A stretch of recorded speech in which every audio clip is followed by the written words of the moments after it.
நடிகர் சத்யராஜின் மகள் திவ்யா சத்யராஜ் ஒரு காணொளி வெளியிட்டிருக்காங்க. அவங்க ஒரு நியூட்ரிஷனிஸ்ட். அவங்க இது போன்ற கரூர் போன்ற சம்பவங்களுக்கு, இந்த மாதிரி பொதுக்கூட்டங்களுக்கு போகக்கூடிய மக்கள் இந்த மாதிரி அசம்பாவிதத்துல மாட்டிக்காம இருக்கிறதுக்கு என்னெல்லாம் செய்யணும் அப்படின்னு ஒரு நீண்ட நெடிய காணொளி விளக்கம் கொடுத்து, எப்படியெல்லாம் நீங்க ப்ரிப்பேர்டா போகணும், அரசியல் கட்சிகளை நம்பி இருக்க முடியாது. அப்ப நாம எப்படி சொந்த பாதுகாப்பை உறுதி செஞ்சுக்கணும் அப்படிங்கிற ஒரு காணொளி வெளியிட்டிருக்கிறாங்க.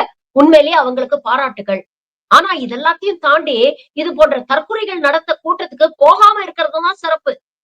ஏன்னா, அங்க போனா உங்களுக்கு பாதுகாப்பு இல்ல அப்படிங்கிறது எப்ப தெரிஞ்சிருச்சோ, இந்த மாரி கூட்டங்கள அவாய்ட் பண்ணுங்க. அட்லீஸ்ட் உயிராவது மிஞ்சும். எல்லாருக்கும் வணக்கம். நான் திமுகவின் தகவல் தொழில்நுட்ப அணியின் மாநில துணை செயலாளர் திவ்யா சத்யராஜ். ஆனால் நான் இன்னைக்கு அரசியல்வாதியாக பேச வரல.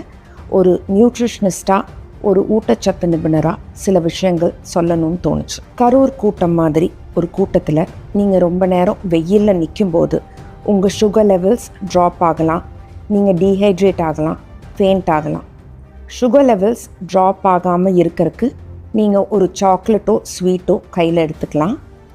டீஹைட்ரேஷன் ஆகாமல் இருக்கிறதுக்கு நீங்கள் ஒரு பாட்டில், ஸ்ட்ராப் வச்ச வாட்டர் பாட்டில் வாங்கிக்கோங்க. ஏன்னா நீங்கள் ரொம்ப நேரம் நிற்கிறதுனால ஷோல்டரில் போடுற மாதிரி வாட்டர் பாட்டில்னால் உங்களுக்கு ஈஸியாக இருக்கும். அந்த வாட்டர் பாட்டிலில் நீங்கள் எலக்ட்ரால் சாஷே வருது, அது ஒரு 25 ருபீஸ், அதை மிக்ஸ் பண்ணி நீங்கள் எடுத்துக்கலாம். அப்படி இல்லைன்னா வெல்லம், ஒரு ஸ்பூன் வெல்லம் போட்டு மிக்ஸ் பண்ணி எடுத்துக்கலாம். ஆர் நீங்கள் சால்ட் அண்ட் லெமன் மிக்ஸ் பண்ணி, தண்ணியில் மிக்ஸ் பண்ணி எடுத்துகிட்டு அதை கொஞ்சம் கொஞ்சமாக குடிச்சிங்கன்னா உங்களுக்கு டீஹைட்ரேட் ஆகாமல் இருக்கும். விஜய் சாரோட பாடி கார்ட்ஸ்க்கு ஒரு சின்ன ரிக்வெஸ்ட். ஒரு பழைய வீடியோவில் உங்கள் பாடி கார்ட்ஸ் ஒரு தொண்டரை வேனுக்கு மேலேருந்து தூக்கி வீசுறதை பார்த்தேன்.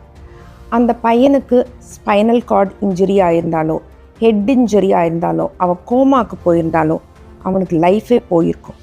உங்கள் தொண்டர்களை பார்த்து பயப்படாதீங்க, தொண்டர்களை வீசாதீங்க. தொண்டர்களை பார்த்து பயப்படுறவர் உண்மையான தலைவர் கிடையாது. தொண்டர்களுக்கு பாதுகாப்பு தர்றவர் தான் உண்மையான தலைவர்.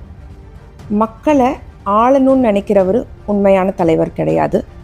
மக்களுக்காக பல வருஷமாக வாழ்கிறவர் தான் உண்மையான தலைவர். நன்றி, வணக்கம்.